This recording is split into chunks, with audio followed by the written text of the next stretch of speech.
युवा जिसे देश का भविष्य कहा जाता है, वो युवा जो कई समय से सड़कों पर है, वो युवा जिन पर लाठियां बरसाई जाती हैं, वो युवा जिनके साथ महिलाओं के साथ बदसलूकी की जाती है। इस वक्त हमारे साथ एस्पिरेंट्स मौजूद हैं, जहां पर आप 2 दिन से तस्वीरें देख रहे हैं, जहां पर युवाओं के साथ बदसलूकी की जाती है, युवाओं पर लाठियां बरसाई जाती है और इनकी यही डिमांड है कि आखिरकार एप्टेक कंपनी को टेंडर क्यों दिया जाता है। एक ऐसी कंपनी जो अब पहले ही ब्लैकलिस्ट है, हर स्टेट पे ब्लैकलिस्ट है, बैन है, लेकिन फिर भी उसे टेंडर क्यों दिया जाता है। आज इनके द्वारा प्रेस वार्ता की गई और इस प्रेस वार्ता में क्या कुछ कहा गया है इन्हीं की जुबानी सुनेंगे। लेकिन सबसे पहले मैम आपसे जानना चाहेंगे, जिस तरीके से डंडे बरसाए जाते हैं युवाओं पर, युवा जो है वो सड़कों पर मजबूर होता है कि वो सड़कों पर आए, डंडे बरसाए जाते हैं, महिलाओं के साथ बदसलूकी की जाती है, क्या प्रशासन जागेगा? आप ये जानते हैं कि देखो, पुलिस वाले अपनी मर्जी से डंडे नहीं बरसाते, उनको ऑर्डर होता है कि डंडे बरसाओ या लाते घुसाओ, कुछ मर्जी करो, इनको यहाँ से भगाओ। वो इसलिए होता ताकि हम अपनी डिमांड ही ना रख सके किसी के सामने। अब मुझे एक बात बोलो, हमारी यही डिमांड है, अभी भी प्रेस कॉन्फ्रेंस चल रही है, यही डिमांड है हमारी कि हम इस कंपनी को एग्जाम नहीं देना चाहते। ये तो नहीं कह रहे हम एग्जाम ही नहीं देना चाहते, हम तैयार हैं, हम तैयारी करके बैठे, लेकिन हम सेटिस्फाइड नहीं है इस कंपनी से। अब आप अभी मैं चेयरमैन सर का लाइव देख रही थी सेशन, वो कह रहे हैं कि एप्टेक का जब ये जो भी थी ब्लैकलिस्टेड थी, कुछ टाइम पहले थी, रिसेंट इसका कोई पता ही नहीं है, और अगर कोई लद्दाख का केस है तो मैं अपडेटेड नहीं हूँ। भाई आपको अप टू डेट रहना है ना, हमारी गलती नहीं है, आप अप टू डेट नहीं है। किसकी तरफ से कहा गया? चेयरमैन साहब ने कहा, अभी मैं अंदर सुन रही थी कि उन्होंने कहा कि रिसेंट कोई लद्दाख वाला कोई मसला है, मैं इसके बारे में कुछ नहीं जानता। तो ये कोई छोटी बात नहीं जो उन्होंने कह दी कि मैं नहीं जानता, जानने वाली बात है। और दूसरी बात ये कि मान लेते हैं कि अभी जैसे चर्चा में चल रहा है कि एप्टेक ही क्यों चुनी ही क्यों है एप्टेक, वो इसलिए कि सरकार को अगर ये श्योरिटी हो ना कि हमारी सरकार लंबी चलनी है तो चलो ठीक है, उनको पता होता कि हम इतने घोटाले कर रहे हैं, इतना गलत कर रहे हैं लोगों के साथ, क्या पता अगली बार हमें वोट दे ना दे, हमारी सरकार बने ना बने, तो जितना हो सकता है समेटो, प्राइवेट सेक्टर से समेटो, गवर्नमेंट सेक्टर से समेटो, जहां से मिलता है इतना पैसा इकट्ठा करो। कि आप कह रही हैं कि जहां से भी मिल रहा है, जितना भी मिल रहा है, सारा समेटने का पैसा पैसा पैसा जितना कमा सकते हो कमाओ, क्योंकि गारंटी नहीं है अगली बार हम जीतते कि नहीं जीतते, क्योंकि जीते आप लगातार जीतो, इसके लिए बहुत कुछ करना पड़ता है, अच्छे काम करने पड़ते हैं, लेकिन आपने ऐसा कोई काम ही नहीं किया ना कि लोग आपको वोट दे। युवाओं को देश का भविष्य कहा जाता है, युवा आगे बढ़ चढ़कर देश का नाम रोशन करता है, फिर उन्हीं युवाओं पर डंडे बरसाए जाते हैं। तो ये कौन सा चाहते हैं कि उनका देश जो है आगे बढ़े? अगर उनका ये मकसद होता कि देश आगे बढ़े, युवा सड़कों पर ना आए, पढ़ाई करे, अच्छी अच्छी पोस्ट हासिल करे, तो वो ऐसी कोई स्कीम ही नहीं लाते ना कि युवाओं को सड़कों पे आना पड़ता। वो जान के कोई ऐसी, आप मुझे एक बात बोलो, अगर एक ही कंपनी होती तो मजबूरी थी एग्जाम करवाना तो चलो इसी से करवाते, क्या इसके बगैर कोई कंपनी नहीं है जो एग्जाम कंडक्ट कर सकती है और हैं भी। लेकिन JKSSB सर को, चेयरमैन सर को इतना प्यार हो गया एप्टेक कंपनी से कि वो उसके खिलाफ एक शब्द नहीं सुन सकते, जैसे एक पति अपनी बीवी के खिलाफ कुछ नहीं सुन सकता ना, चाहे वो सही है, वो बोलता है इसने तो कुछ नहीं बोला, तो वही ये SSB सर कह रहे चेयरमैन सर कि ना भाई एप्टेक का कोई कसूर नहीं है, साफ सुथरी है, तब थी खराब। मुझे एक बात बोलो, कोहड़ लेप्रोसी जिसे कहते हैं वो बीमारी है, गंदी बीमारी है ना, हम ये कह सकते हैं कि ये कोहड़ तब बीमारी थी गंदी, आज ये बेचारी लगती है तो अच्छी है? नहीं ना, जो कल कोहड़ था वो आज भी है, जो कल बुरा था वो आज भी है, जो बुरा है वो बुरा ही रहेगा, कभी नहीं सुधर सकता। कौन कहता है जो आज मुझे बोलो, अच्छा ब्लैक लिस्टेड कंपनी पहले थी, अब ये सीधी होगी, ये सही होगी, लद्दाख में ये इशू क्यों उठा? क्या लद्दाख में सही तरह से पेपर करवाया इसने? नहीं ना करवाया, तो ये नहीं सुधर सकती भाई। अब देखो, एक ही हमारे पास कोई रास्ता नहीं है, हम इतने फ्रस्ट्रेटेड है। मुझे बोलो, जब मैं घर जाती हूँ, मैं तो फिलहाल घर नहीं जाती, इसलिए क्योंकि पेरेंट्स पूछते हैं इतने टाइम से पढ़ रहे हो, क्या हासिल किया? तो हम बोलते हैं बस मम्मी महीना एक, देखो 16 तारीख को एग्जाम्पल कि एग्जाम है मम्मी, तो 45 दिन में रिजल्ट आ जाएगा, हमारी पोस्ट डन है, हम सिलेक्ट हो जाएंगे। वो कहते हैं हाँ जी बस इतने दिन में, हम कहते हैं बस 2 महीने का टाइम दो या 1 महीने का, बस ज्यादा से ज्यादा 6 महीने का। 6 महीने बोलते बोलते 3 साल गुजर जाते हैं, किस मुंह से जाए हम घर? अब तो घर जाने मैं तो जाती ही नहीं हूँ, क्योंकि हमारे पास जवाब ही नहीं है कोई।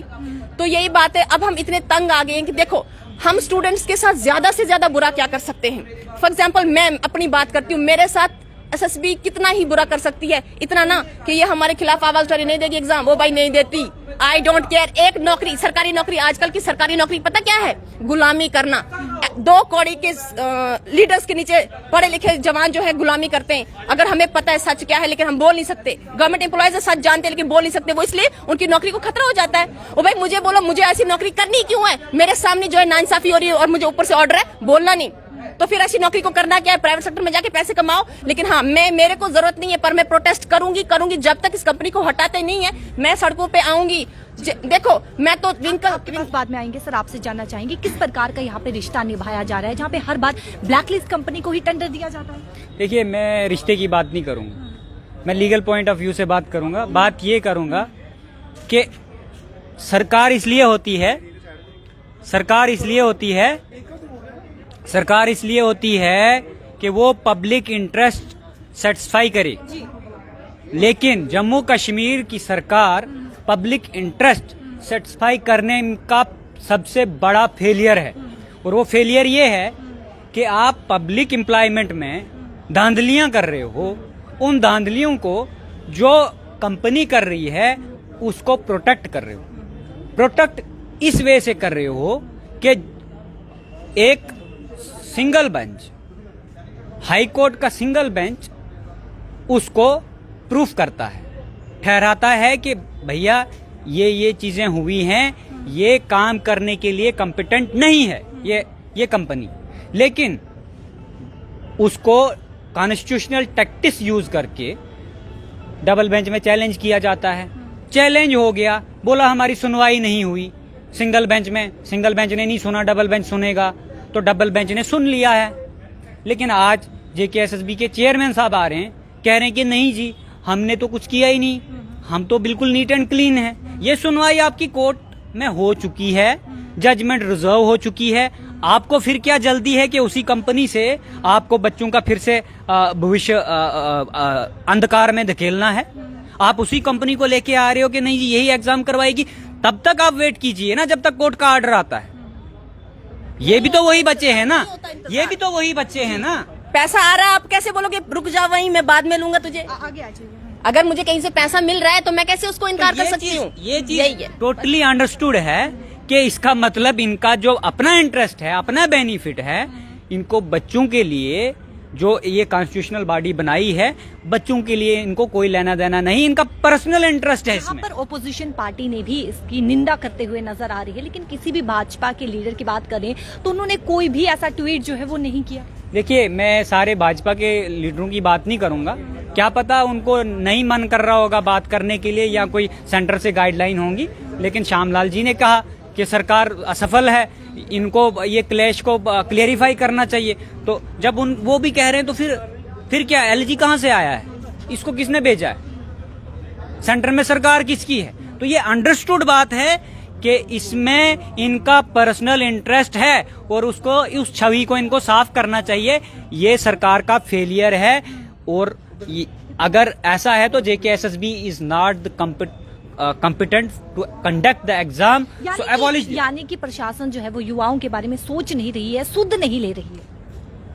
मैम, पब्लिक डोमेन में है सारी चीजें, मैं उसी चीज का आपको जवाब दे रहा हूं कि उस चीज का जवाब ये है सिंपली कि सरकार फेल है, ये सरकार नहीं चलेगी। डेमोक्रेसी ये नहीं है कि आप 144 इम्पोज करें और आर्टिकल 16, 14, 19 और 21 का वायलेशन करें, और एक कंपनी को प्रोटेक्ट करने के लिए पूरी स्टेट के अंदर क्यास एंड क्रक्स मचाए। कब तक युवा जो है वो सड़कों पर आएंगे अपनी हक की लड़ाई लड़ने के लिए? जब तक उनको अपना हक नहीं मिलेगा। तो क्या इस बार फिर से क्या एप्टेक कंपनी को अगले समय में क्या एप्टेक कंपनी को टेंडर दिया जाएगा या फिर कोई सुध ली जाएगी? को सब जुडिशियल मैटर, जजमेंट आने का इंतजार क्यों नहीं हो रहा है? उनको पता है कोर्ट में क्या हुआ है। हमने भी हियरिंग में प्रेजेंट थे, हमने भी सुना है केस, हमें भी इंग्लिश समझ आ जाती है, थोड़ी सी कॉन्स्टिट्यूशनल लैंग्वेज है। रात में भी नोटिफिकेशन निकाली गई, ऑल द बेस्ट कहा गया। नोटिफिकेशन निकालने से ऑल द बेस्ट कहने से क्या होता है? चेयरमैन जज थोड़ी ना है, चेयरमैन एक्यूज्ड है उसमें।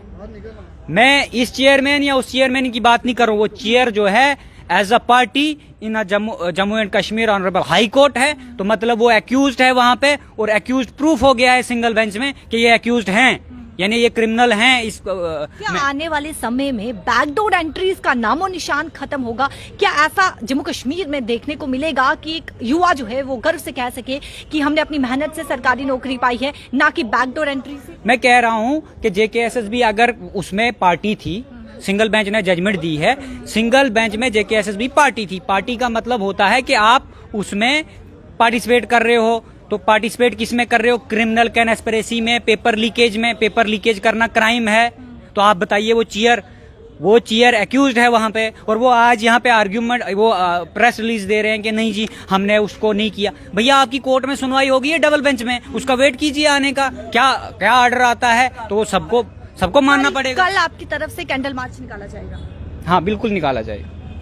चलिए बहुत बहुत शुक्रिया। वहीं पर आपको बताते चले कि आज प्रेस वार्ता की गई और एस्पिरेंट्स का साफ तौर पर ये कहना है कि कल इनकी तरफ से कैंडल मार्च निकाला जाएगा, जहां पर आपको ये बताते चले कि एस्पिरेंट्स जो कि लगातार मांग कर रहे हैं, डिमांड कर रहे हैं कि आखिरकार क्यों एप्टेक कंपनी को ही टेंडर क्यों दिया जाता है जबकि वो ब्लैकलिस्ट कंपनी है। फिर आखिरकार क्यों युवाओं के भविष्य के साथ खेला जा रहा है, जहां पर युवा को देश का भविष्य कहा जाता है, जम्मू कश्मीर का भविष्य है, लेकिन फिर भी उन युवाओं पर लाठीचार्ज किया जाता है, लाठियां बरसाई जाती हैं और महिलाओं के साथ बदसलूकी की जाती है। यहाँ पर आपको जाते जाते मैं बताती चलूं कि कल एस्पिरेंट्स के द्वारा कैंडल मार्च जो है वो निकाली जाएगी और कई सारे यहाँ पर सवाल भी खड़े हुए और आने वाले समय में क्या देखने को मिलेगा, क्या एलजी प्रशासन सुध लेगी, क्या ऐसा देखने को मिलेगा कि बैकडोर एंट्रीज का नामो निशान खत्म हो जाए, क्या ऐसा देखने को मिलेगा कि एक युवा गर्व से कह सके कि हमने अपनी मेहनत से सरकारी नौकरी पाई है, ना कि बैकडोर एंट्री से। आपको क्या कुछ लगता है? अपनी राय कमेंट सेक्शन पर जरूर रखिएगा। मुझे कैमरा पर्सन राकेश को दीजिए इजाजत। नमस्कार।